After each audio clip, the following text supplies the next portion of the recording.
governor's recommendations are yet. I was going to text Nathan this morning to see if he knew. They're starting to dribble out because I also chair the Veterans Committee, and I do know I have a little bit of an increase coming on that, so that was good news there. But I don't know where we're at on the governor's request for broadband. Irregardless, the speaker and the DFL majority know how important this is in the House, and so we'll push forward and see if we can find some funding. Another bill that you might be interested that I'm carrying for the Rural Electric Association is an easement bill. Right now they have easements for power lines, but if they go back in and want to run broadband, they have to go back and get another easement. So I'm carrying a bill that'll be heard on Monday. I'm carrying too many bills. I think Monday. Monday. I think Monday.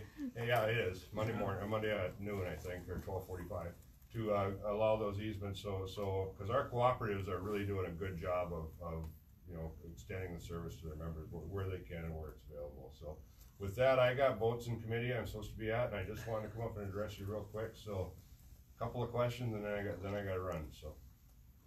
So the easement question, is that even when they're in their own right of way, they need a new easement? No, this is through if they obtain easement on private property or other type of things. It's just going to allow them to run the fiber through there. All right. Thank you. What's the overall sentiment look like these days in terms of budget surplus, or how's everybody feeling, you think? You know, I don't really know. This whole coronavirus thing is throwing us all into a little bit of a topsy-turvy situation, and overall, it's our responsibility to take care of the health of the citizens of the state of Minnesota too. So obviously that's getting more attention than others, and like I said, until I actually see what the governor's supplemental budget request is, I think that's where the time will tell. I'm hoping he has something in there. I mean, we can amend bills all the time. You know, we asked for 30 to go back to the 70 million, but I hope the governor has something. And being a rural Minnesota governor, he understands the necessity of what we're trying to do. So, Sam. So bringing up coronavirus, broadband is going to play a factor in that, because if the University of Minnesota is shut down, Yep. you know, their colleges are starting to do that. If that ends up being the local schools aren't just in the metro. Oh, absolutely. So what are our kids going to do for a week, 2 weeks, 3 weeks without any kind of instructional education? I don't know. So Right. far, Right. Minnesota Department of Health is saying that we don't need to do that, but I see the University of Minnesota's taking that step. I saw Stanford University is shut down until September. I think is what they said. So they're just gonna go. But they have advantages that we don't, especially in rural Minnesota. I mean, that's why it's so important to me. I can tell you guys my same old story about my wife and I, but you guys all heard it enough times anyway. But it has a definite effect on how we're going to live. So I mean, it's important to rural Minnesota. The medical side, yep. Use it so you don't have to go into that emergency room or that Right. doctor's office. Right. So, and then I'll get to you in a second. Then the last thing. For those of you in the areas that didn't get projects awarded, make sure that you're tightening up the application and all that kind of stuff, and get it back in. Like I said, hopefully we get more money, but we don't need people to get discouraged and not do it, because we need to follow through so we can keep showing next year and the year after how important this is. Yeah. Go ahead. Well, that was my question. I don't know the final bill language.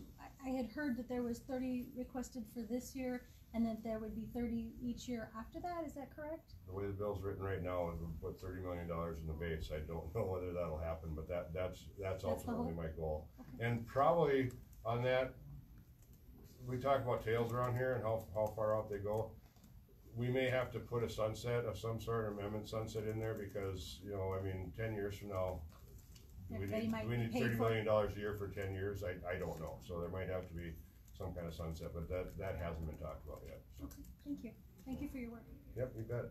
Well, thank you, everybody. It's important that you come. We can see lobbyists all the time, but I always like to say you guys are you're the real people. You're the people from home that come and visit us. So make sure you stop in and see your legislator, say hello, tell them how important this bill is to you in your area, and it's a great bipartisan bill. We have got a lot of co-authors on it from both parties. So thanks for your time. Thank you.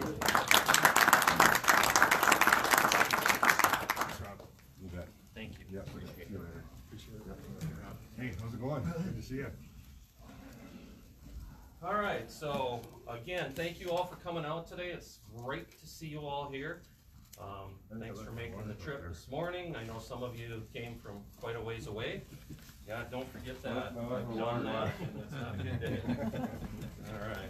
It's just wandering. I do have a few people that I do have a few people that I'd like to thank.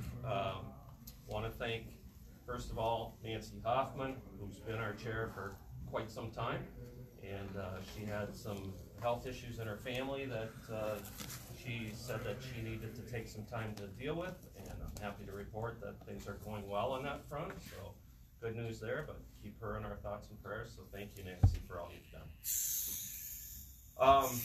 Also want to thank Nathan Zacharias and Emily Murray, who put in lots of time and effort to get this organized today. Thank you for your work on that. Emily's with the Association of Minnesota Counties, and she's kind of our administrative person, helps us coordinate all our meetings, helps us with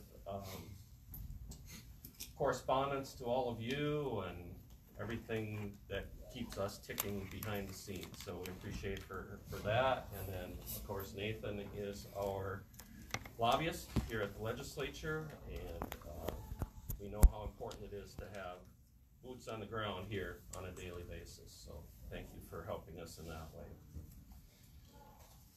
Also want to thank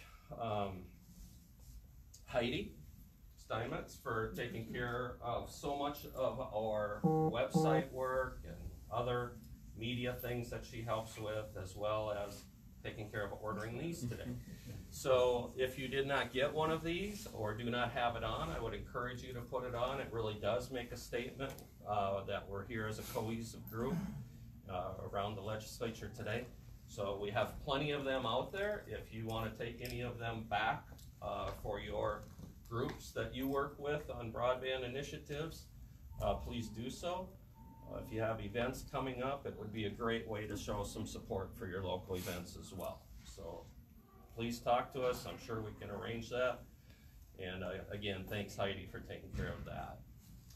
Also want to thank Jenny Palmer, who's our fiscal host. She takes care of our behind the scenes finances, so we appreciate all your work and keeping us in the black, or trying to anyway. Speaking about in the black, we do have a budget. Our budget is about $60,000 for the year.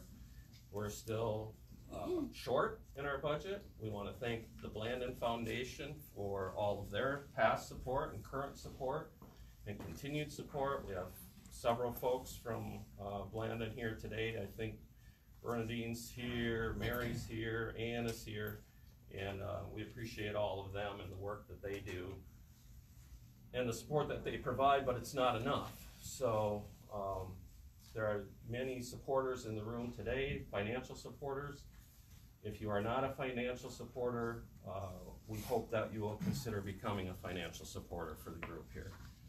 We need to raise about another $20,000 in order to round out our budget for this year. So please consider making a contribution. Let's see, what else is on my list here?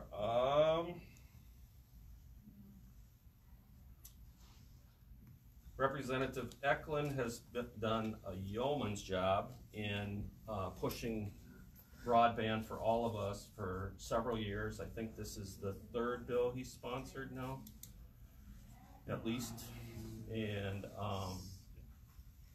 we've been really pleased with his support, as well as so much support from other representatives and senators that have wanted to sign on to the bill. Nathan's going to talk a little bit more about that. And in the Senate, Senator Draheim, who's was the original sponsor of the bill in the Senate this year, and greatly appreciate his support and all the other senators' support that have signed on to that bill as well. So at this point in time, I'm going to ask Bernadine to come up and say a few words about how to approach our legislators. Hey, today. thanks Vince. Hi everybody. That is great to see all these smiling faces here. Thanks. I want to just echo Vince and Nathan's thanks that you made the trip down today. It was kind of a dismal morning. a lot going on in the world. And I don't know who it was that mentioned broadband as part of the response. And so I think it just, all the more motivation for the work that we're doing here this morning. So thanks very much for coming. I was trying to remember, is this our 4th annual, folks? 4th annual Broadband Day on the Hill, and the first time that we did this, we were in a room very much like this, and it's just, it's really gratifying to see people that we've got this fantastic infrastructure stood up with so much great leadership and it dispersed and everybody coming together. So it's just very gratifying from my perspective to see Minnesota's got this Broadband Day on the Hill and the coalition figured out. I was out in DC 2 weeks ago. The Pew Charitable Trust, maybe you guys have seen, they've done a new report on best practices for state broadband policies and practices. And Minnesota was selected as a couple of about a half a dozen states to hold up as best practices. And what people really, what the Pew Trust saw here in Minnesota was particularly our civic engagement and the fact that we have so many people working together on this. So thank you for being here today. Nate and I were talking about how we could make the best use of our time, and we heard Representative Ecklund say, you know, we hear from lobbyists all the time, and this is the real juice to hear from real constituents. And thank you to each of you who've done work to make arrangements with your representatives. How many people are going to be have appointments today to see the representatives? Awesome, that's the point for coming, right? Way to go. So let's take a few minutes now. What we thought we'd do is to kind of rehearse, to get ready with our A game.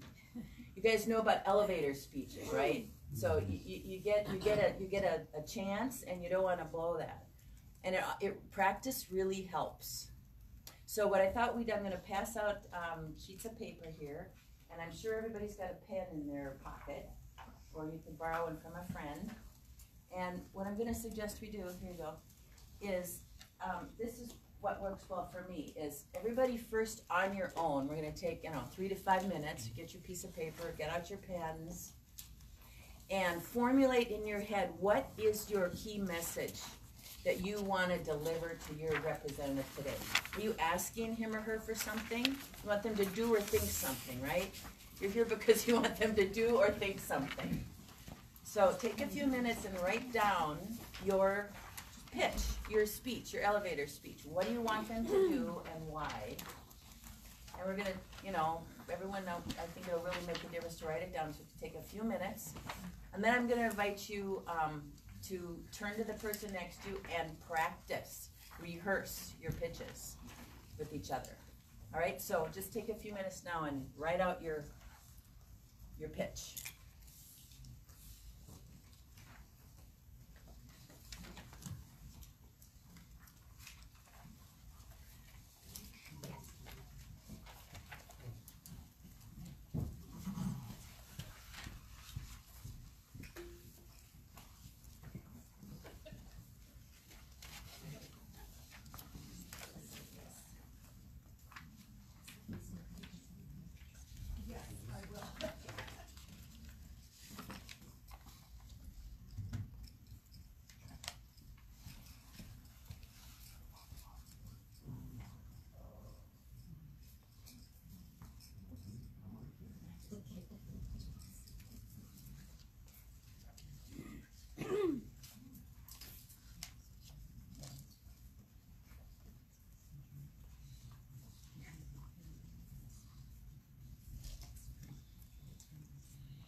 Okay, I'm full of anticipation. Everyone's so earnestly writing.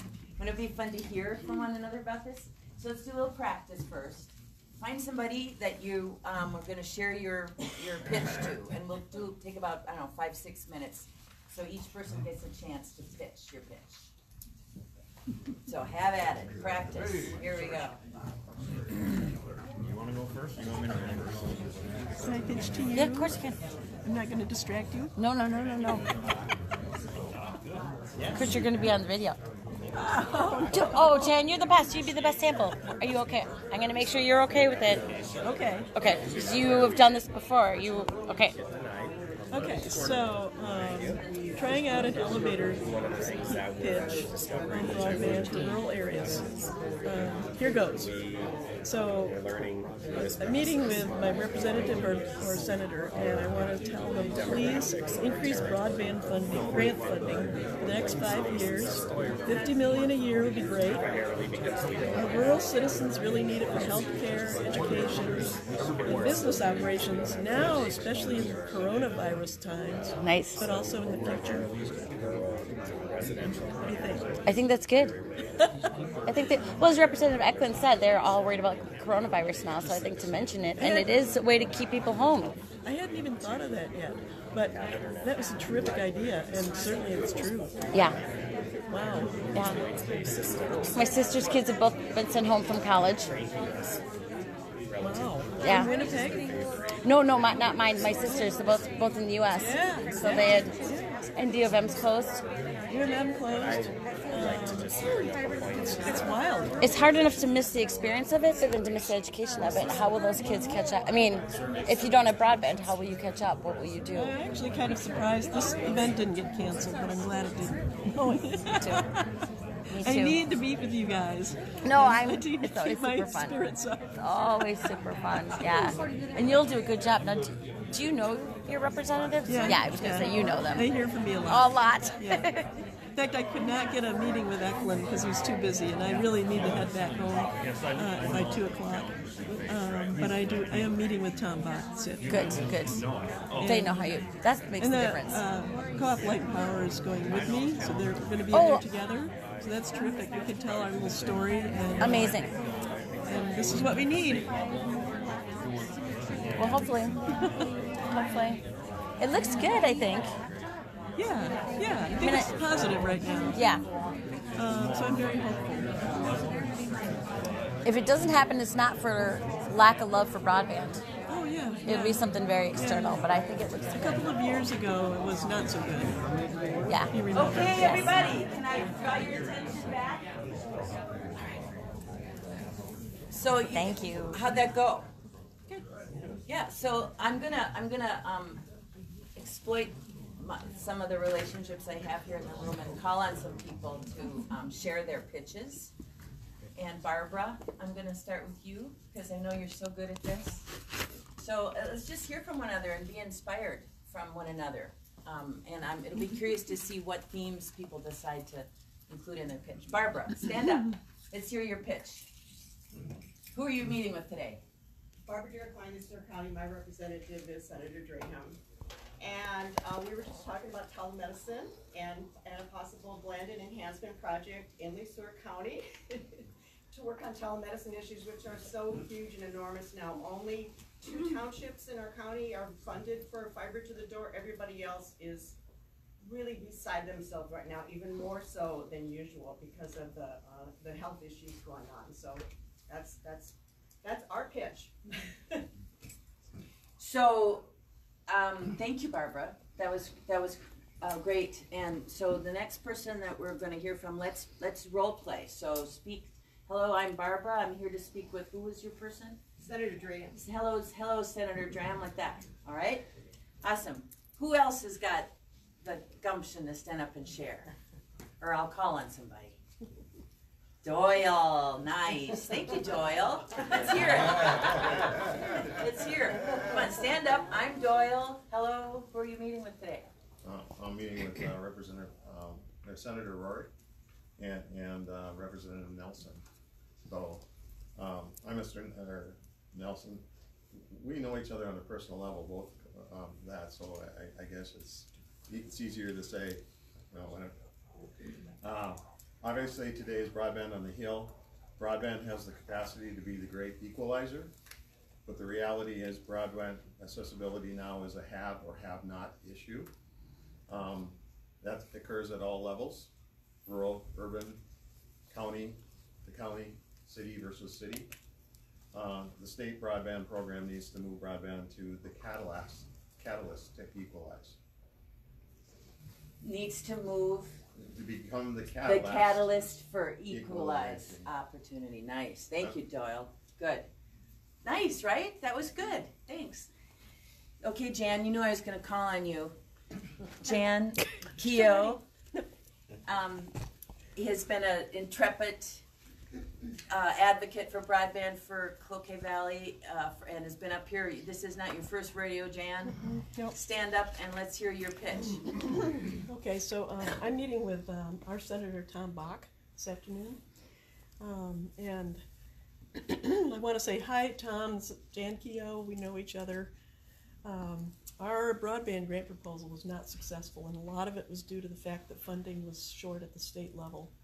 I want to ask you to support funding, broadband grant funding, for the next 5 years. $50 million a year would be great. Our rural citizens really need it for healthcare, education, and business operations, especially now in coronavirus time, but also in the future. Thank you, Jan. That's what I got. Anybody else going to be seeing Senator Bach today? There we go. Kevin is too. Yeah. Yeah. And I'm the utility that put in the application for Jan's area. So. Excellent, excellent. Well, So, we're yeah, all hoping that you guys can finally get the broadband you've been working so hard for up there. I'm looking at, and I don't know the two of you, I'm looking here, but I saw you guys were rehearsing. Would you be willing to share your pitch for us? Sure. So my senator is Karen Housley. And Karen, I'm concerned about my exurban home. I'm concerned that the housing value will, one of the companies that I supported this week put in 36 new remote users. Those people are not going to want to buy in my area if they can't get broadband and work from home. Thank you. Thank you, Paul. Great. Steve Giorgio, let's hear your pitch. Who are you meeting with today? What are you here to ask about? Yeah, let's hear about it. Como stai, Senator Tomasoni? Broadband is the interstate for economic development in rural Minnesota. We need a constant stream of funding, or a consistent stream of funding from the state to help enable the continued expansion of high-speed broadband throughout our state. Thank you for your past support, and please continue to support House File 3029 and base funding for broadband expansion. Base funding for broadband expansion, that's a key piece. And the other thing we heard from Steve, and he's also good at this, is you thank your representative for their past support. That's a good and important part to do. Thank them as part of the ask. And who else would like to share? Yes, Connie, thank you. So I practiced with Tim here, who's new to the broadband field. He's joined our committee, but he represented the Bridgewater College. And we decided that mine is good with his as follow-up. Mine's general and his is specific. So you have to have him stand up. Yes, please do. Great. There's 6 of us from County County today, and I see Kevin's here too. So we're meeting at Baker and running at the same time, splitting up. But I will thank Baker. He has been a champion in broadband in the past, and I'll say, Representative Baker, broadband is defined as internet access of at least 25 megabytes down and 3 megabytes up. And it's an essential utility today, just as electricity was years ago, for quality of life, education, and being able to compete economically, especially for rural County, which is way behind right now. Please support border until it is truly accomplished throughout the state. I'm next. Mine's not as polished. Hello, Senator Lang. My name's Tim Furr with Bridgewater College. I'm here to support rural students using broadband access for their online courses, both at home and on campus. Streaming video is extremely important to online courses, as well as taking their tests and quizzes online. In today's world, more than ever, we need broadband access to each home. We know there is 30 $20 million in the budget, and we would like that increased to $30 million this year and each year thereafter until the project is finished. Thank you very much for your support.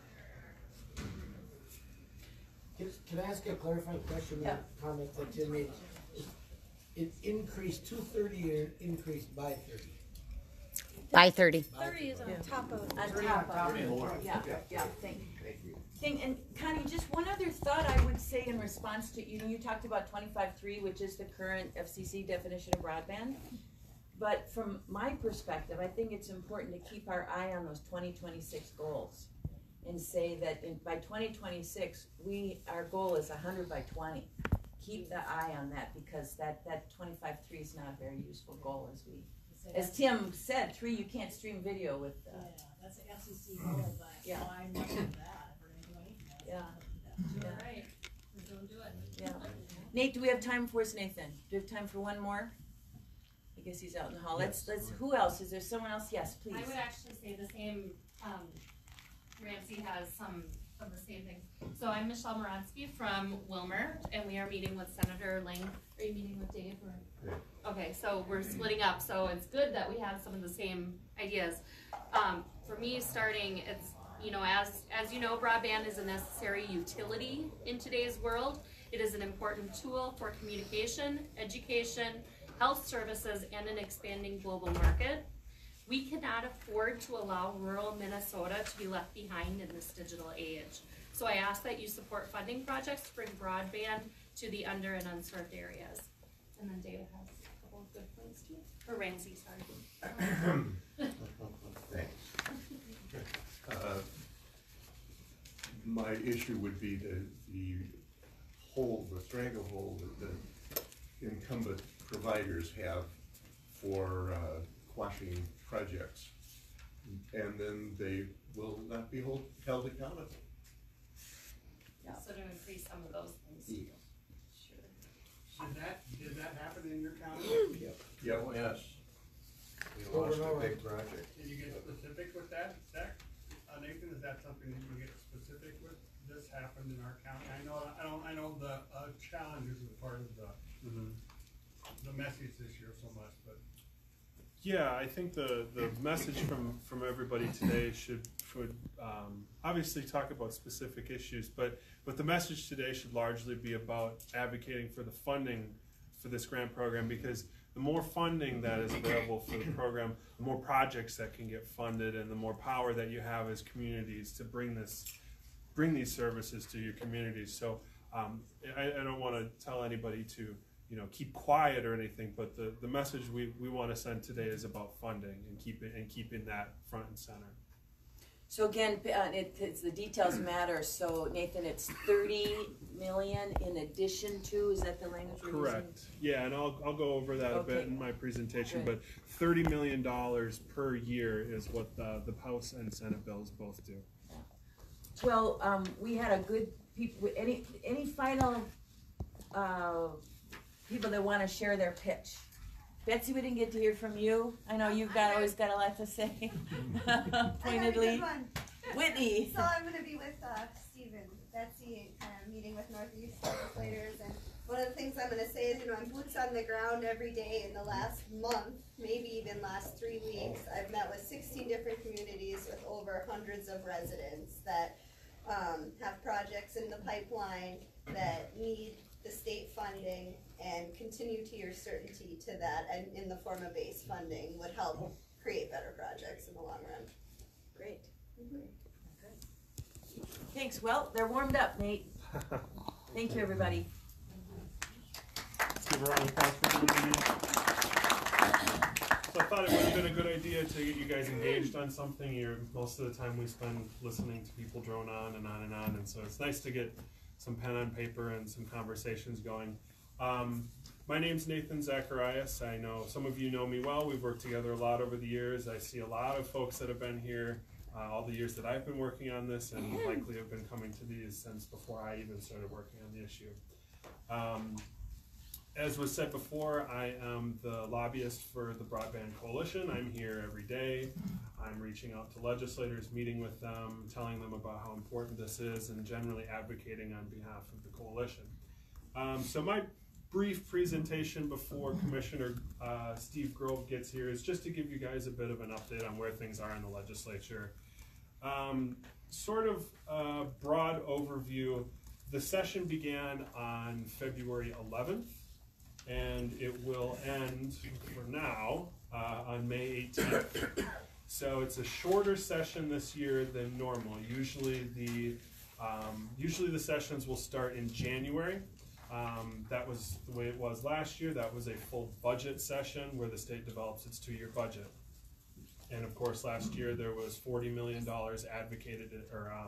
allocated, excuse me, in that budget for broadband, $20 million per year.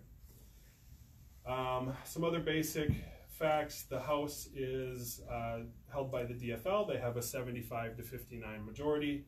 And the Senate is held by Republicans. They have a 35-32 majority.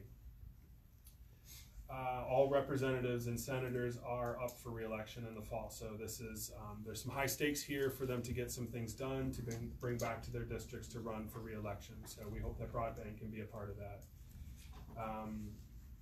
2 major items are going to be going through the legislature this year. That is the bonding bill and the supplemental budget.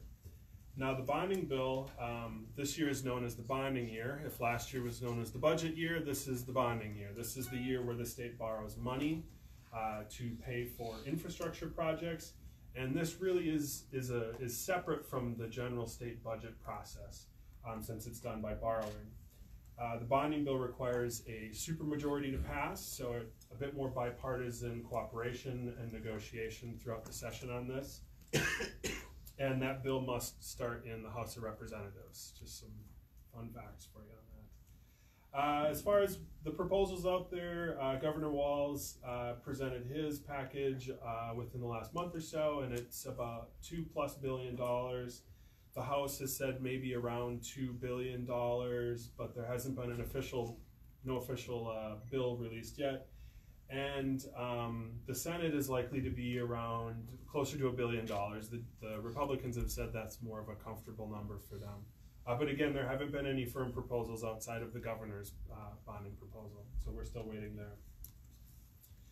And those details will likely be negotiated in the coming months and weeks. So the other part would be the supplemental budget. And so, as I said, last session the legislature passed its biennial state budget. And the state currently has a $1.5 billion surplus thanks to a very strong Minnesota economy, low unemployment rates, good labor participation. And that's really a trend that we've seen across time in the last couple of years. Really good economy here. And so this is actually up from a $1 billion surplus in November. So it's doing better than they thought it was going to be in the fall. So that's good news for the coalition and for other advocates who are looking for some additional funding for programs. And the supplemental budget size really is dependent on how big the surplus is and how much of that surplus is going to be used for the supplemental budget. And of course, broadband funding this year will be part of that supplemental budget. It wouldn't be part of the bonding bill in all likelihood. We have support on broadband for the time being from the governor's office. There was a press conference, I'm sure many of you have heard this at the coalition meetings or saw it in the news. There was a press conference in January where they announced the grants for border-to-border broadband grants, and at that press conference the governor said he was on board with at least $30 million in one-time funding. So we had a verbal commitment from the governor in January on that, and so we're cautiously optimistic that that support will continue. And this is, broadband is really only one of a handful of items that the governor has endorsed publicly. There's just a few other things that he said, should come out of the supplemental budget. And so we're really proud of the work that the Office of Broadband has done and the work that all of you have done for advocating this, to put this issue front and center.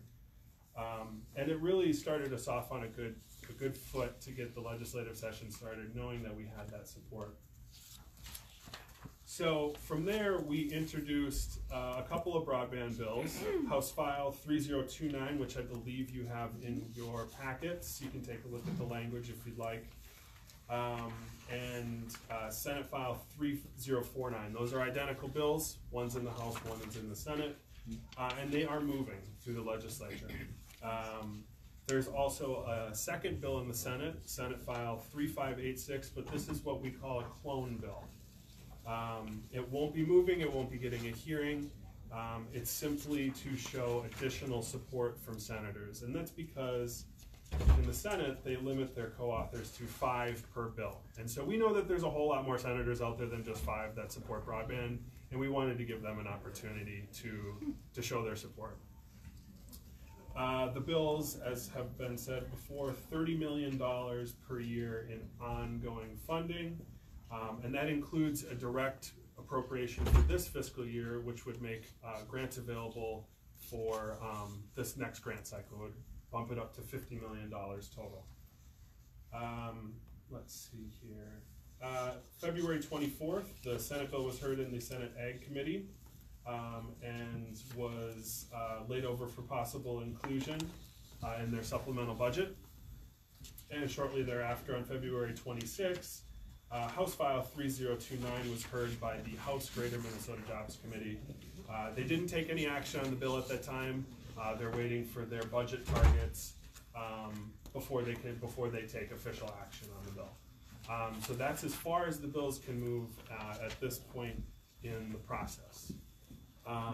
As far as next steps, the governor is going to release a supplemental budget proposal. From what I hear, most of it will be released today, so we might have some more information later on for you about where the funding is. Don't have any extra tidbits just yet. Then the House and Senate will release their committee budget targets. In other words, how much does each committee have to spend for the year? And then each committee will then put together the things that they want to spend money on, broadband hopefully included, and then they'll pass their supplemental budget.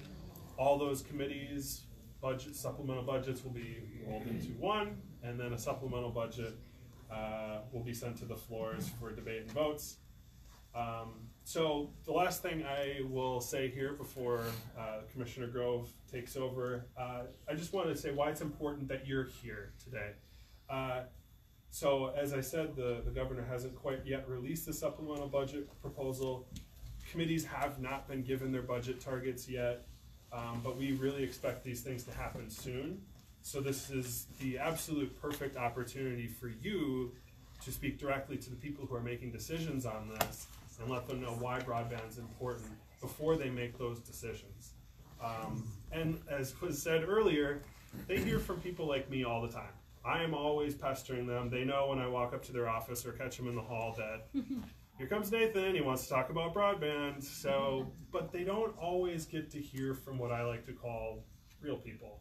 People from their districts, constituents, advocates, and so it's really important that they hear from you, and especially working on those elevator pitches that you just practiced. Those are going to be really important to help them be more informed about their votes and to have them tell the leadership in their parties that this is a priority for people that matter to me. So I'm happy to answer any questions, otherwise I'm willing to turn it over. Sure. You mentioned the supplemental budget bill several times. Can you describe a little bit that part of the funding? Mm-hmm.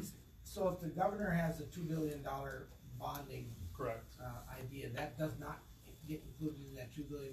And how is that derived and how is it divvied out? Well, I wish I had more of a background at MMB, which is the people that work on this. But I'll try to do my best here. So the bonding bill and the supplemental budget bill are entirely separate from each other. The bonding bill is borrowed money through bonds that are issued. The supplemental budget bill is based off of revenue that's given or that's collected through taxes from the state. And so if the state is having doing a better job economically, they might collect a little bit more in revenue.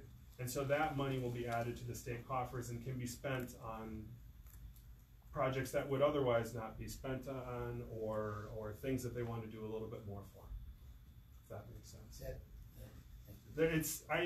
It's a confusing process. So some years there may be higher levels than others.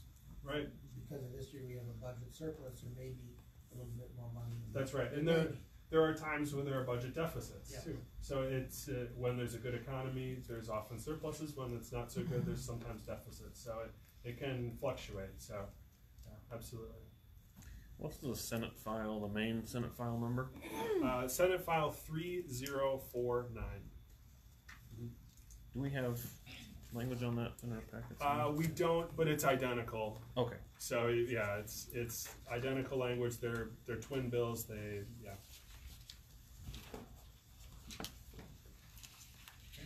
Anybody else? You might want to point out that there's extra fact sheets on the table up Yes. front.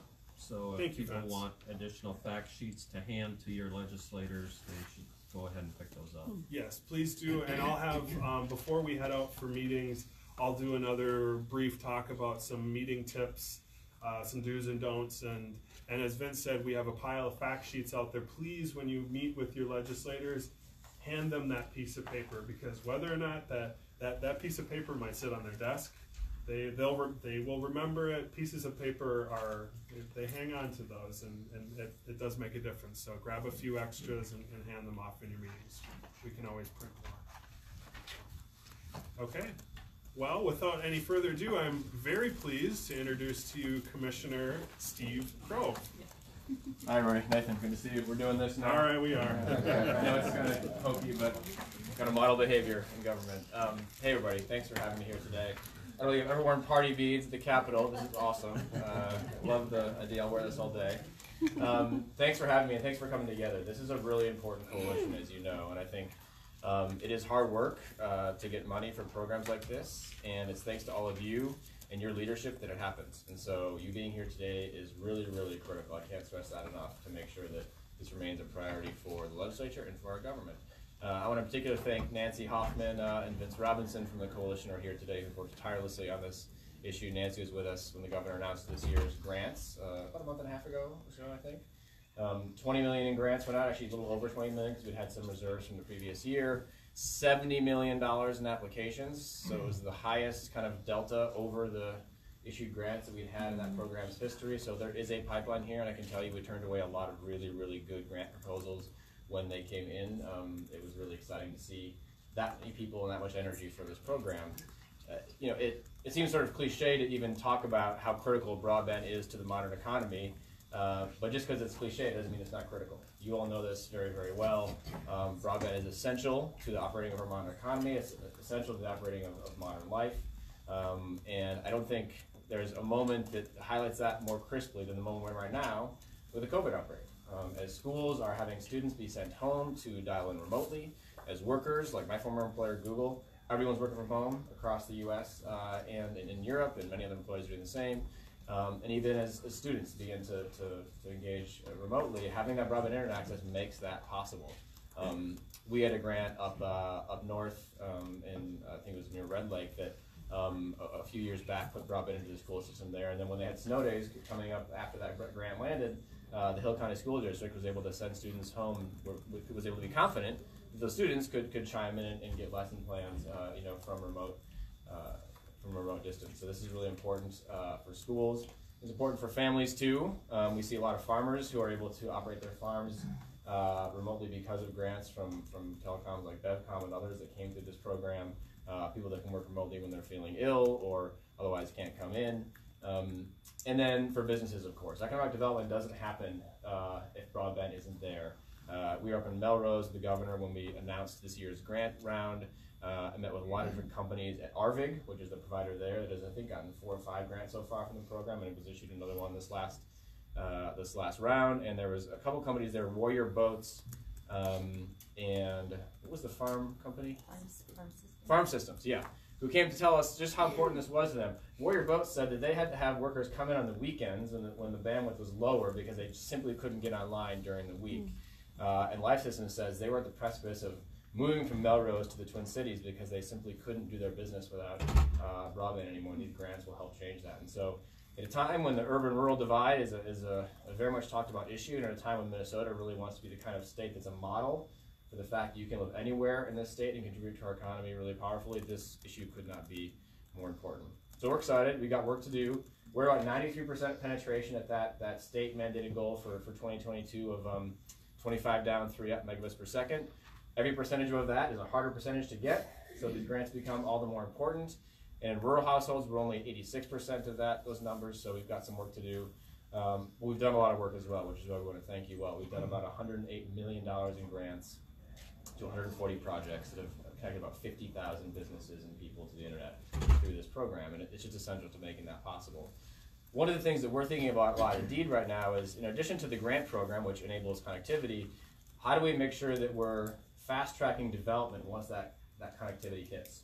So one of the great things that I know this coalition advocated for, and many others did as well, was this telecommuter forward designation that came out of the last session that essentially allows communities who are going to, put together co-working spaces, get broadband speeds hooked up, do some innovative things to make teleworking possible in their communities, the chance to be designated as a telecommuter forward community, and therefore receive some kind of credit and accolades, and frankly just some marketing to say, hey, you can live in this community that has great schools, great businesses, great quality of life, and telecommute into your job because we have broadband. And so doing some kind of smart things to shine a spotlight on what broadband can do in communities across the state, I think is really important. And I couldn't be more thrilled, nor could the governor, with the new broadband task force, which has reconvened this year, led by an amazing leader at Land O'Lakes, their CTO, Teddy Bickelli, who I know many of you, I'm sure, know well. And there may be even some other members of the task force in the room today. A couple. We have Bernadine and Steve are here. It's a great group, and they're off to the races. Many of them have experience, many of them are coming in new. But the focus, in addition to making sure we nail those speed goals, is how do you fast track development in communities once it lands? So they're doing a lot of really interesting thoughts on digital inclusion, economic development. The governor is really going to value the advice and expertise that they give him. So, we're excited about that. And I guess I would just say lastly that we see broadband as part of kind of a broader package of how we're trying to grow Minnesota's technology ecosystem. So you remember from the last session, we were able to bring the Angel Tax Credit back, which helps venture capitalists become incentivized to invest in Minnesota startups because of the tax breaks they can get because of that credit. And we brought up a new program called Launch Minnesota, which is an early stage startup ecosystem effort that seeks to galvanize Minnesota's startup community and shine a light on the great innovation that's happening in our state. And so just yesterday, we announced a new round of innovation grants from that program that goes to really early stage startups who need a little extra help as they're getting started to take that risk and start a business, whether that's help with childcare or healthcare or housing, or whether it's research and development grants, a little bit of nudge to help people who are thinking about that idea kind of get started. And then maybe even more importantly, we're launching a statewide educational ecosystem. We're calling it the Launch Minnesota Network. We have regional hubs across the state that are kind of centers of programming for startup boot camps and accelerators and startup growth. And so we were very diligent to make sure this is very much a statewide program such that people can start a business and have access to a network in those kind of early, lonelier days of being an entrepreneur, and then ultimately kind of connect with each other across the state. We're incredibly excited about it. Minnesota's never had anything quite like this. We don't think government's going to be the thing that grows Minnesota's startup ecosystem, but it's got to be one of the things. And so having government be a part of that conversation is really important. And of course, it couldn't happen without broadband access to the communities in which we operate. So when you take kind of the tax credit, telecommuter forward, the task force, Launch Minnesota, broadband, you just kind of feel this momentum around connectivity and growth and technology and state government that, if partnered with business in the right way, can really put our economy on the leading edge. And I think that's the inflection point that we are at in this nation's economy, and certainly Minnesota's history. If we aren't making aggressive investments like this to differentiate ourselves from other states and communities, at a time when talent is super mobile, people can live where they want to live, they can be attracted to businesses they want to join, you've got to differentiate yourself. And I'm thankful for the work that you've all done to make that possible for us. So more to come, and again, thanks for coming together today to advocate for this. Good luck with all your conversations. Enjoy the party, and have a great rest of your day. Thanks. Thank you. Roger M., the Kaneohe County Commissioner. You made a comment about 93% penetration on the 25.3. And I think most of us who live out in the rural counties would challenge those numbers because they use the census blocks for their mapping. And then there's also the question of 25 offered or 25 delivered. Because there are many of us who, our township or our census block might say that we're served, and there's only a handful of people that truly have the speeds that you're talking about. There's a vast difference between what's reported and what's the reality. I will tag team on that. I represent a rural part of Canada County as well, and as you probably are aware, the president invited a whole bunch of county commissioners for their intergovernmental relations people. So I did a survey of some people from Lake Florida, where you live, and almost all of them that I surveyed were well below this 25.3 standard. And so I brought a packet of materials to that meeting and handed them out to a couple of like the Department of Agriculture and I think Commerce. And there it was well received, but it is the truth what he's saying. And you can take, you can say you're 83% covered, but it covers the, like in Canada County, Wilmer has half the population, and then in Porter up to New London and Spicer. The people in my district are on the outside of that looking in. And, I think that's a good point. Do you want to add to that? Sure. I do. I'm from Pine County, opposite side of the state. I live in a township, Pine City Township. If you look on the map, you would think we were covered. We're not. If the line, I happen to have good service because I'm at the end of Midco's line. I gotta look across the field at houses that can't hardly make their cell phone work. And people in this day and age look at me like I'm from outer space because they're relying on their Verizon hotspot to be their internet service, and you can't hardly carry on a conversation with them on some days because their cell phone service is so bad. And yet you look at the map and they say that township is served. It's not. Well, this is why engagements like this are important. I think hearing from you is critical. I know you heard from Angie Dickison, the director of our program, later, and maybe she can speak in more detail to some of the mapping and tracking. It is important. I'll just say this, that even 25.3 itself isn't all that good, is it? I mean, let's just kind of jump to I hear you. Yeah. So it's the goal, and it should be, and we want to get there, and we'll talk about mapping a little bit maybe, but I will say that, you know, we're ensuring that any dollars that we spend that puts a line in the ground or any kind of technology into play has the capacity to do 125. That's state to have these kind of conversations. Also on tribal lands, which is one of our areas that we have the biggest challenge from a mapping perspective, and we have a goal of getting 100% accurate maps by the end of this year. So keep those criticisms and thoughts coming. Yeah. So hi, I'm Kate Johansson from Mayo Clinic, and I just want to thank you for coming and also let the coalition know that Mayo just joined in the last couple of weeks, and we're just delighted to be. Welcome. When I hear about folks who are concerned about not only the accuracy of the mapping, for us that's very important too, because it is literally a matter of life and death. As we see our next 10 years coming forward, so much of healthcare will not necessarily be delivered exclusively through telehealth, but it will rely on telehealth to actually get the services to people. So we see, you know, broadband access as important as having a hard facility in your district or having a drivable distance. We think it is absolutely a network adequacy issue. And so if there are issues that you can raise to us in terms of the healthcare perspective on this, or however we can partner with you, I just wanted to offer that up so that our communities everywhere have the same access, not only to care right now, but all these future technologies that have broadband built into their care delivery system is awesome. Yeah, awesome. Yep, I think the possibilities in telehealth and even the growth in it are just staggering and exciting and completely changing healthcare right now. So really glad you made a join the coalition. Yeah.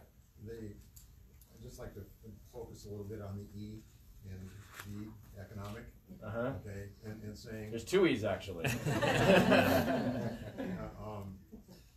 Download speed is consumption, upload speed is production, and I want to voice that I think that upload speed gets ignored or not, doesn't have the priority that it needs in the economic development realm.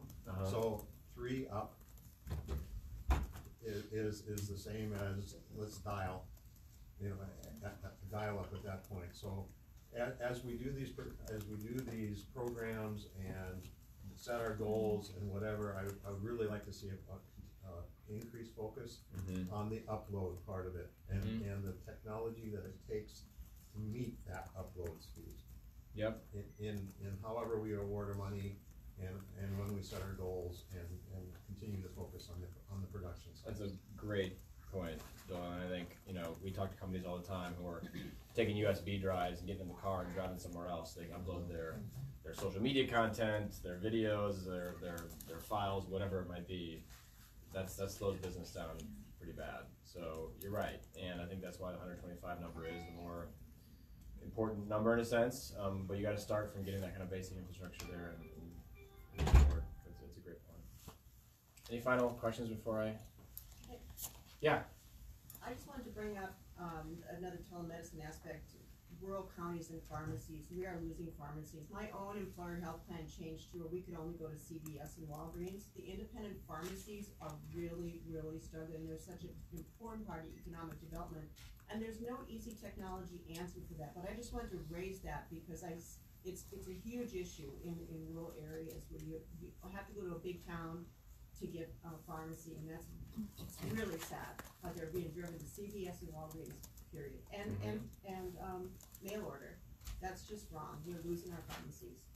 No, I mean, this is a rural vitality story, right? And when you bring broadband to play with rural economic development needs are there, when you look at childcare, when you look at housing, this is a kind of collection of issues that the governor will continue to talk about as part of kind of a thriving communities focus that he wants to bring to government. And as the first greater Minnesota governor that we've had in a long time, this is something he's thinking about every day, and he's asked us to do the same. And so I think one of the interesting things that we're beginning to do as government is partner across agencies on economic development. And so even though that's DEED's kind of wheelhouse, we know that for so many issues you need a lot of different agencies working together. And so we've begun to take this group of commissioners together, and we're calling ourselves sort of the Minnesota Business Vitality Council. It's not something we've been super public about yet, but we meet quarterly, and then we have teams meeting in between these kind of 4-month sprints on topics that we know are going to help economic growth be possible.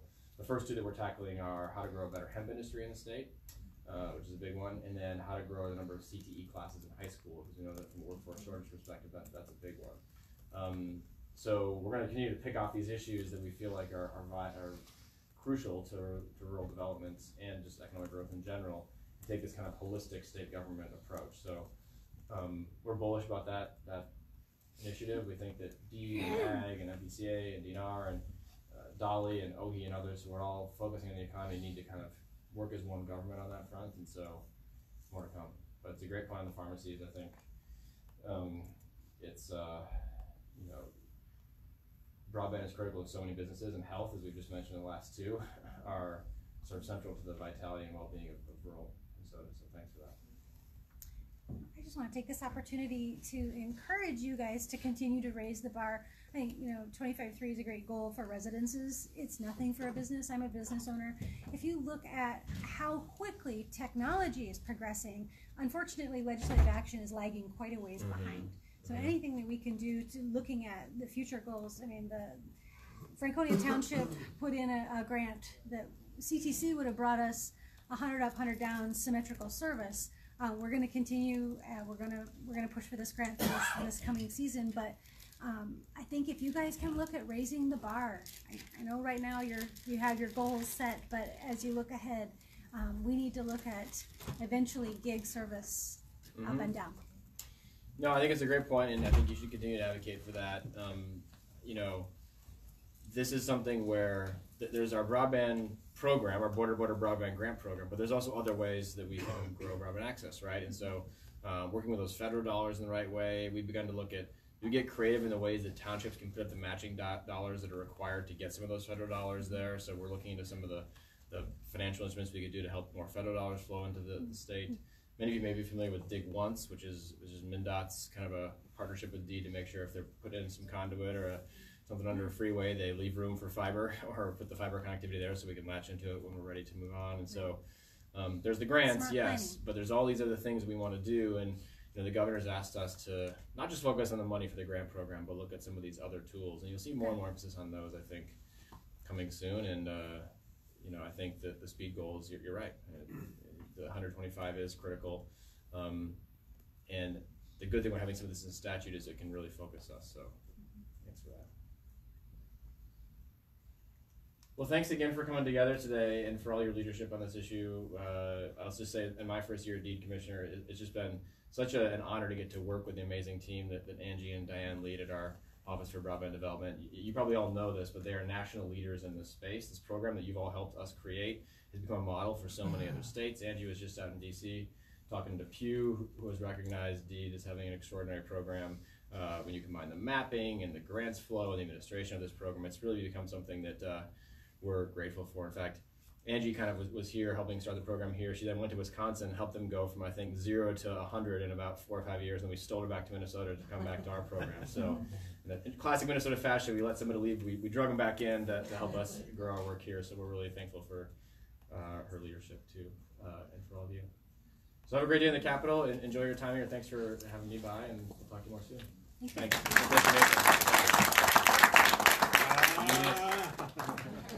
Thank you. All right. Thanks to the Commissioner. We'll now have Angie Dickison from the Office of Broadband and Diane Wells as well. Well, isn't it just the best day of the year? It's Broadband Day, right? No, it's the second best day. The best day is when we get to announce grant awards, actually. But wonderful to be here with a room full of friends and colleagues and champions. Diane and I don't have a formal presentation for you all today. I would just do highlights from our office, and then we're happy to take questions. But again, before we get into all of that, I really want to thank the coalition for everything you do to support our efforts, to push us to be better, which I appreciate as well, and to support our rural communities. You know, everything we do goes back to really creating that one Minnesota that the governor talks about and that the commissioner talks about, that no matter where you live, that you can have that quality of life that you're looking to have, and broadband plays such a key part of that. So the commissioner talked a bit about our grant program, so we want to give you an update on that today. And I do, Nathan, I do have handouts, some of our maps that we can put on the table out front for folks if they want. Grab them right now. Do you have them? I will keep them. Yeah, I'll hand them over. I don't know that I have enough for everybody, but thought we'd at least share. We can share. We're all friends. I think most of it's online or will be. Right. You can find our website if you go to the Deed website and then either go to the B's for broadband or Office of Broadband, or go to government, and then it's on the drop down menu. So there's a packet of some of our maps, like Diane said, that are on our website, and the handout for anyone who might have been at the announcement for our last grant round, the awards that were made. And I always like to remind folks that that's a big part of what we do at our office is mapping coverage, and so I appreciate the questions and comments earlier, and we'll get to those in a bit here too. But I'll give you the highlights from our last grant round. We received 80 applications. We had $20 million in funding thanks to the legislature and the governor. There was $40 million over 2 years, so we awarded that $20 million, and the commissioner said we had a little bit more than that in reserve that we could spend out. So we awarded 30 projects, and sadly there were a number of really wonderful projects that we couldn't fund. And that was really the biggest challenge for us, and that'll be our challenge going forward. So we're excited to see what happens in the future.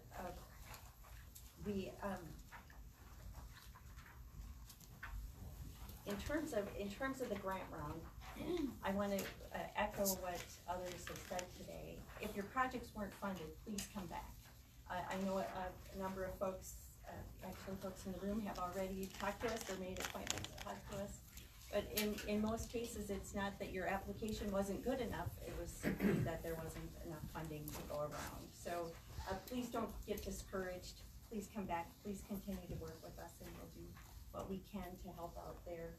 And then in terms of the next grant round, we're waiting for session to end and to see what outcomes might be there that might impact our program. But as soon as we know how things have settled out there, we'll be issuing the RFP for the next grant round. So the last thing I'll say there about our next grant round is it's not too soon to be planning for that. So if you've got a project in mind and you have some questions for us about the process, please check in with us. Don't anticipate major changes to our format, again, depending on what happens in session this time around, but it will be a very similar process to what we've done in the past. No, you're gonna talk about what's important, right? Yep. So in terms of what we look at in those applications, so we look at the proposal speed goal, the speeds being proposed, the number of passings. We look at whether those projects are impacting economically distressed areas. Of course, we look at whether or not there's a tribal area being served and being housed within deed. We definitely want to hear about the economic impact. We look for community partners. That was something we saw a lot in our last grant round, and I continue to encourage folks to do that. It's our belief that when a provider partners with the community and there's that strong community support, that not only are we going to have an investment in infrastructure, but we're going to have infrastructure that is used and will help that community grow and thrive. We look for projects that are sustainable, that impact and serve community anchor institutions, and that also have an option to provide support and assistance for low-income or disadvantaged populations. Yeah, I just want to say the part about not being too soon to start is getting that community support. We prefer to fund projects where we know that it's going to have a high take rate. We'd rather not fund projects because that's where the provider wants to go next. We want to know that that's where the people of Minnesota are really demanding service, and so that's where you can start with the community support and working to try to find a partner that will be willing to apply, because we do need shovel-ready projects. I think that's all we were going to say about the grant program today. Our office also just launched a new program that the Commissioner referenced called Telecommuter Forward. We'll have more news to share about that later this month, but we've already received applications from 20 communities. That program will certify a county, city, or a town, or a tribe. And all that's involved with the application process is that that local unit of government passes a resolution of support to work with key stakeholders, broadband providers, economic development folks, perhaps tourism, business, employers, to promote those telecommuting opportunities. It involves some collaboration with our office, and we're excited. I imagine it'll be later this month that we'll be making an announcement around that program and how we'll be working together with that first batch of communities. But again, in my mind, that program delivers on that hope and promise of the investment in that infrastructure that will be used, and like others have said today, we just got a call today at our office from local media wondering, can the infrastructure support all these telecommuters with what's going on right now with COVID? And fortunately, a lot of our broadband providers in the state have invested in some fantastic infrastructure that is scalable and that can handle that increased demand, but definitely on everyone's minds these days. And then lastly, we'll talk about mapping, because I think those were important questions that folks had. And Diane, maybe you want to share that. Yeah. We've had a mapping program since 2008. Our legislature was pretty far ahead, so we work with an outside vendor.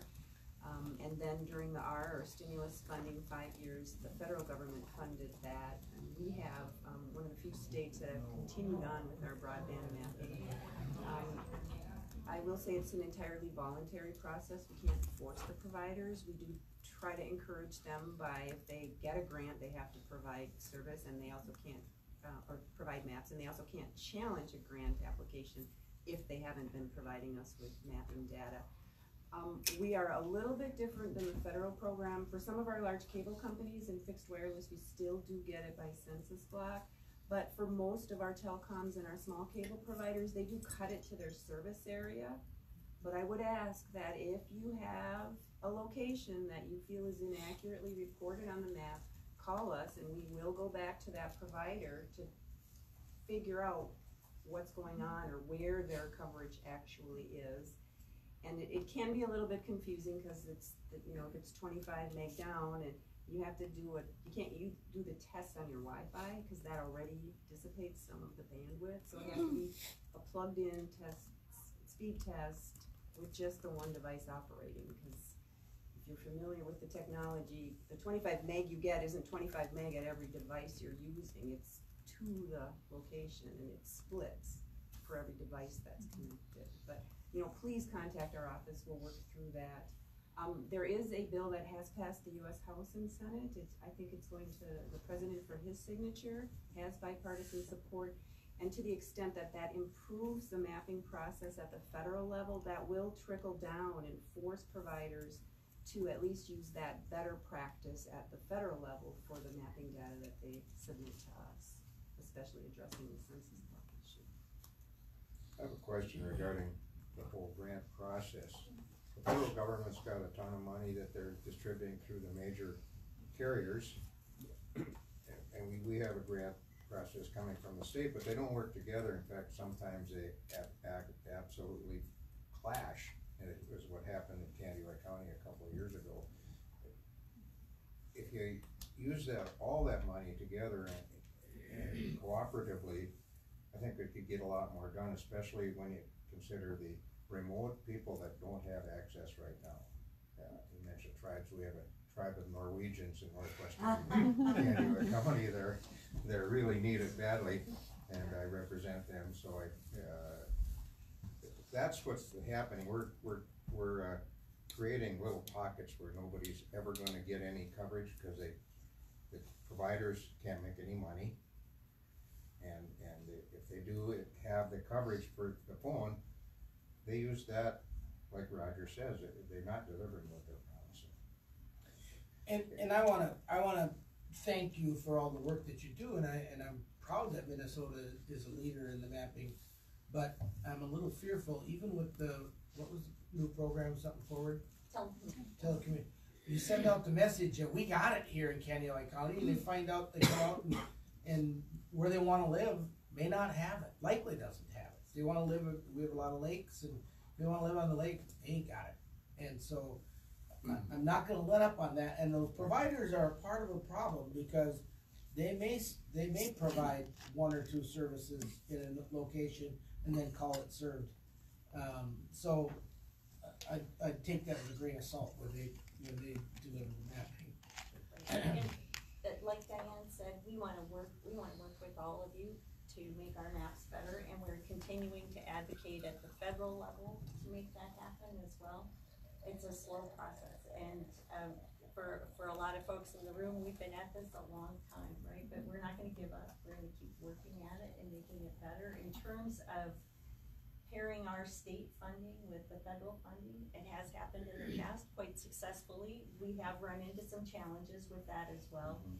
We've got some terrific advocates for Minnesota at the federal level as well, who are helping us get our message out about partnering with our state programs so we can make those federal dollars the cooperation, using that money together seems to me to focus. That's the kind of money that's going to help those people that are isolated and do not provide a profit for even cooperatives or telephone companies. And so that's where the money needs to go. And the federal government you have to be completely unserved to get some of that money. And that's a tragedy too, because. Yeah, I know what you're saying. For some communities, they're not unserved enough. No. Right? And that's unfortunate.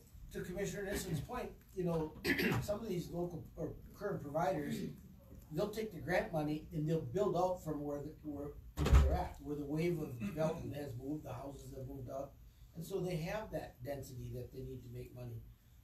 We need to be Those able to last focus mile on those that they will never go to on their own. And- And that's the goal of the border to border grant program, is to get to those locations that just aren't going to get served otherwise if it weren't for some support from the state. And like I said, what we're seeing more and more now in our grant applications is that local support as well. And I'll just add one thing too, with the telecommuter forward, it is a program we're absolutely excited about, but our highest priority is still getting everyone served.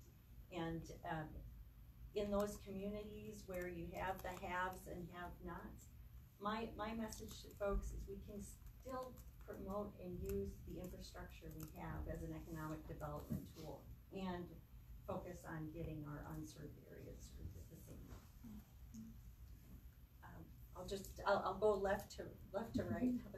Two things. One is that it's really important, and I emphasize it with Senator Draheim, to say that if you look at the dollars that was applied for last year, that's not enough. We're going back for another 2 million this year. So you need to pile on top of that to really look at what the need is and not be settled with this is covering what was applied for last time. And then secondly, the 2019 map, when you go down to the township level, shows my farm on it. And I show everybody in our county, because what happened is we were in frontier territory, we couldn't be in BevCom, so we paid to run it to our house. So you could see our farm, one line out in our township, and that's us. And so the on the plus side, some of the mapping is good. It's the speed issue. I sat with someone yesterday who's a neighbor, wasn't in will be in this time around, but she's a teacher, college teacher. She's taken an MBA. She has 3 kids in high school. Her speed is 2 to 15. So she doesn't have internet? No, she doesn't.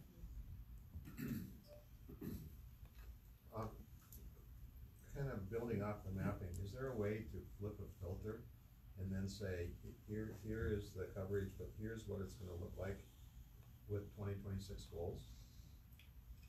And the reason I say that is, even when you talk about forward community in that plan, you have to have the infrastructure, you have to have that guts, right, to be able to make that work. If you flip that switch and you looked at that filter of what is available to get there, I think the rural deficit is going to be much better explained with that map, saying that the structure that's out there and CAF funding, federal money, actually made the problem worse. Because what it did is it delayed the inevitable. You can't get to 125 with copper delivery. And at that point, that map is gonna show these dollars need to be spent differently. I mean, what I would say is what CAF did was push the fiber deeper into the network to shorten up the amount of copper so that it could deliver a 10-1 service, but it's still running over that old copper. Right. What's happening now is we're in the last year of the CAF 2 program where the price cap carriers were given the right of first refusal. So in that sense, we have a lot of areas that they got money to build to 10-1. Some areas were so rural, they just decided it wasn't worth it to go there. And some were so high cost that they didn't qualify for CAF 2. But what you had was the federal government giving that money to the price cap carriers to push the fiber a little deeper into the network. Now the FCC is going to launch the RDOF program. The auction is expected to occur in late October. All of those areas that don't have 25x3 service are going to be eligible. And the way they're weighting it looks conceivable, and we don't know if CenturyLink and Frontier will bid. They're both kind of in financial straits, especially Frontier. But what'll happen then is if somebody else comes in, all of that money that was spent in CAF 2 to push fiber deeper into Frontier's network or Century network could conceivably be overbuilt by the entity that wins the auction to put in new infrastructure and get that service, because the way it's weighted, it will weight towards low latency and faster speeds. So it could be that CAF 2 money was a waste in a lot of areas because someone else is going to come in and overbuild. And my very cynical attitude is that if we could prove that they didn't perform, then we get that fiber that's been paid for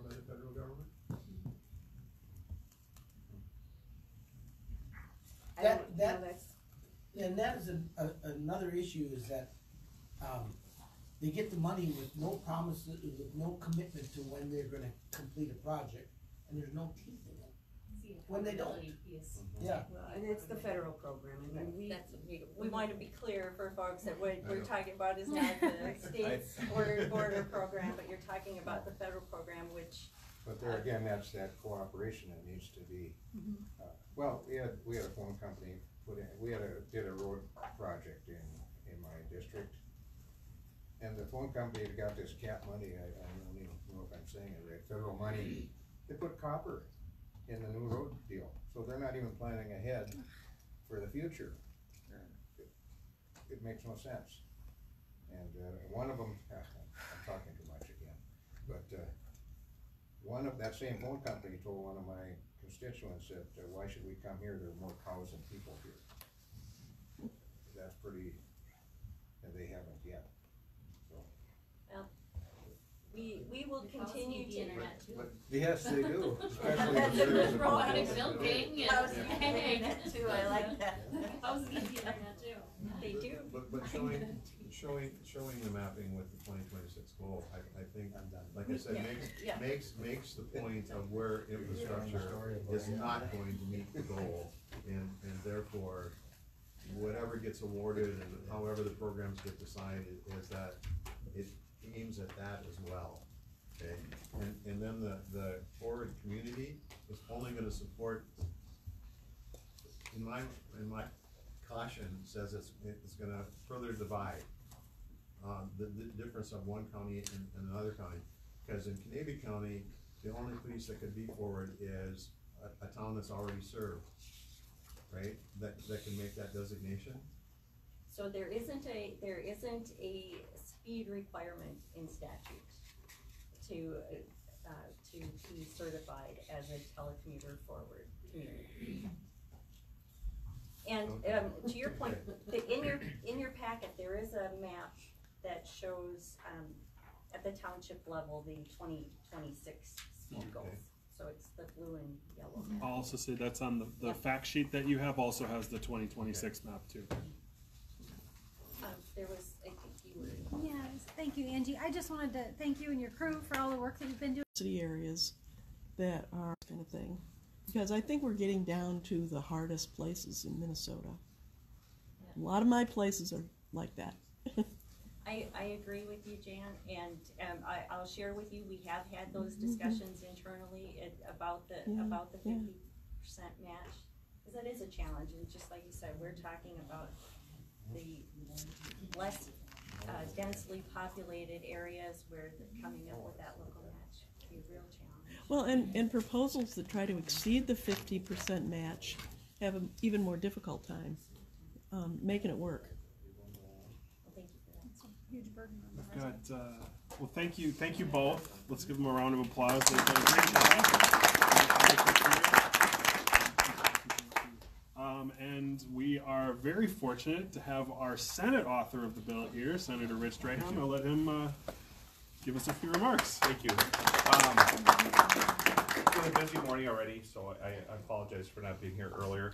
And I don't know where you guys were in the conversation, what you've talked about, but what I caught on the end is probably the last 8-9% of the unserved portion. And we have some ideas floating around on that. You know, one idea I think was what you were touching on at the very end there about, do we need a bigger split, more help from the state to offset the challenges that we face in that 8 to 9% area.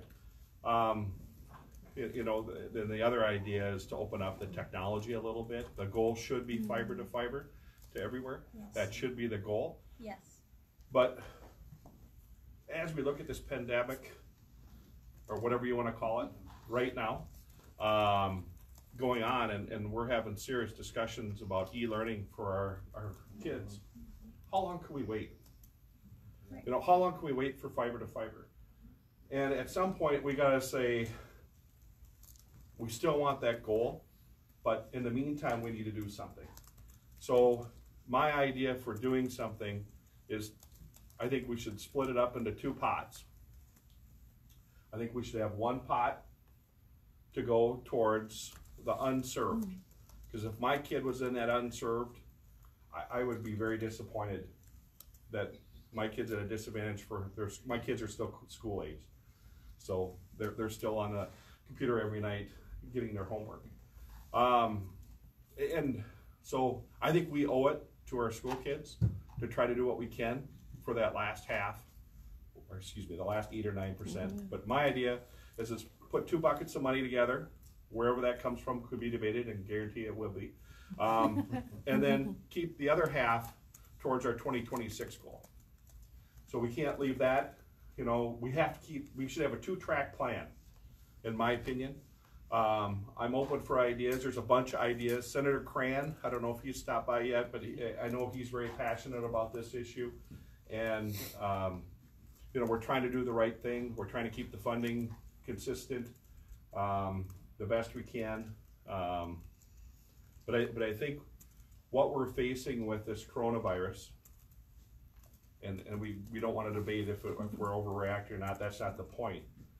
But what could potentially happen with our school kids should be all the reason we need to do a better job to finish this. And that's for the whole state. So that's kind of where I'm at. So if you guys have specific ideas, or more importantly, what I call solutions, I'd love to hear from you. We don't have enough solutions. We're not so disappointed in what you had to say, but we hey, I'm used to it. But if you guys, have questions? I would endorse what you're saying about opening some different technologies. I look at the area I represent in East Central Minnesota. Okay. And I've worked in that business for a while, and to run fiber out to Shangwatana State Forest from Pine City and pick up the number of homes that aren't served, there's a price that it scares me. And some of the wireless technologies that some companies have available could probably be a step in the right direction. A step in the right direction. Yeah. And I think we have to remember technology is changing. I don't think 5G is the answer. So anybody out there that thinks 5G is the answer, no. And we've had some senators that think that that's the cure-all. Yeah. It's not practical. You know, it might work downtown St. Paul, but it's not going to work in outstate in the areas that we're trying to fix. But I think we need to keep pressure on our legislators. I think there's quite a few, especially in the metro area, that don't understand the challenges we face in the rural areas. I'm 10 miles from Mankato. That's it, 10 miles from Mankato.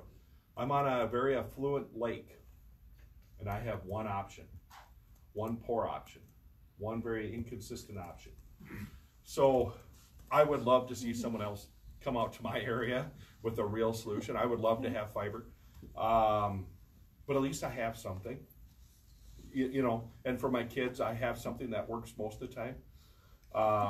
My wife works from home 2 days a week. Half the time she has to pull out her phone and use her hotspot on her phone to get her work done. So, and I'm sure the kids are doing the same, I just don't know it. But anyway, any other questions? Yes. He's my representative. Yep. And you did a great speech to our township meeting, our county township meeting. I just want to point out that we can't just fill the need for the last round of applications. We're planning on doing a joint application this year between 2 providers, sharing information and maps, going in for $2 million to expand on what we built on this first year. So if you look at that, at 70 million, 8 million, whatever the applications were, that's not enough to cover the additional need that's coming in, people building on what they've started. And that's just really important. And then secondly, I've been meaning to ask you this. I don't think you filled out the survey for your house. I did it online for the state. Yeah, a long time ago. Okay, yeah, great. I did it online, and I did the line speed too. It didn't go through. Yeah. Yeah, and that's the other thing is Yeah. the line speed issue is just really. And I have another bill on that. I'm a guy that likes to write a lot of bills. I have the second most of any senator, and that's not a good thing. Bills, chief author bills, because I like to work on solutions. But I think one of the things that we need to start having a discussion on, especially in the rural areas, are we getting what we're paying for? Yeah. So I have a bill proposal that this is Tom. Tom, say hi to everybody. Hi. Tom's the one that does all the work for me, so he gets most of the credit. But I think what we need to start tracking is what we're actually getting for speed. And I know that's an uncomfortable conversation with some of the providers, but I think we deserve to know how many drops we have and what our average speed is. So I started the conversation on that, and I think it's something we need to think about, because I pay for the most they say I can get, and I get about a third of it. And I've talked to other people that are in worse boat than I'm in on what they get and what they pay for. And I know there's a lot of hardware that could affect the speed, and I understand that. But I think it's a conversation we need to start to have. So, you know, our first goal is to get them internet to their house, but we should also be sure that they're getting what they're paying for, because I think that's a big issue too. So, yes. What are we gonna do if our rural kids can't, if schools, you know, that whole issue goes down? What are we gonna do? What are our kids gonna do who can't access their learning online? To me, I wouldn't close the schools. But, you know, like the college, I'm gonna rant just a little bit. So the college is closed. You know, they're not gonna meet in person. Where do college kids go at night? Maybe somewhere where everybody else is. Yeah. So I don't think it's really gonna solve the problem. And I think if I was a parent where I had a kid that had some immune issues, then I would be more concerned. Or if I lived with my parents or their grandparents, where they would be at a challenge, then I would probably be more concerned. But I think leaving our kids in school and really using this as a learning experience, that's what I would recommend if I was the teachers right now. But that's, you know, you look at the numbers, the higher chance of our kids dying from the flu than this, unless that changes. You know, the average age, I think, across the United States for the people dying from this coronavirus is 80. So, but anyway, I'll let the experts figure that out. And, you know, I don't know everything and I don't pretend to, but that's my opinion on it. Thank you. Yeah. So one of the conversations that have come up is that we need some local money for the matches. And in Kansas County, we're talking to 3 townships right now to do that. So some of the residents that live in that township say, holy crap, you know, that's $3,000 for my share. And even if you spread it out, you know, over 10 years, yeah. So in a lot of rural counties, we have the septic system revolving loan fund where you need to put in $10,000, $12,000 septic system. You can get revolving loan dollars and have it put on your assessment. Yeah. If we had a program like that for getting hooked up to rural broadband in these partnering opportunities, it might be less concerning for somebody rather than writing out a big check. You would have to, I like the concept. You'd have to give me some information about how much money you think you would need. And then I would probably want to just use that fund for the unserved, at least to start with. And then when we get done with that 8 or 9%, then we can maybe look at doing it elsewhere. I like the concept of revolving funds. I think that's the way we should do more government. So I'm all for it. I would just need some help from you guys to tell us how much money you think we would need to help. Part of the reluctance causes providers not to go into an area because they said, I'm afraid we're not going to get enough take. Oh God, yeah. And especially so, the last 8 or 9%. because these guys don't want to write a check out for $3,000 or $4,000, whatever their share. They can't. A lot of them can't. A lot of them can't. They're on fixed income, Yep. or whatever. So, any other questions? I have to get over to the Capitol next in 8 minutes, so I got time for one more question, and then Tom's gonna drag me out of here. So, if not, I'm gonna just go. Thank you guys for caring and working so hard on this. It is a team effort. It is a bipartisan issue, but I think please put bugs in every senator and every House member that we're not done, and we gotta keep on going. So thank you. If I could leave you with one comment, is that 8 or 9% of the area I represent is way underrepresented. Like I said, on my own house If that's the state average, you know, I can see that. No, the 8 or 9% is the unserved, not the underserved. So it's just the people that don't have any options. Right. And that's the school kids that I'm talking about. That should be our first priority. I submit to you that in our county, that number is way more than 8 or 9%. Of unserved at all, no options. Oh, that's interesting. Thank you. Unless you call pulling out your really bad cell phone and use it. I hear you. Well, thank you all. Have a good day. Okay, well, that was a treat for sure. We always like to hear from our bill officers. I just got a couple things. I know some of you guys have meetings on the books already. Feel free. Many of you have been filing out. I just wanted to give you guys, leave you with a couple things.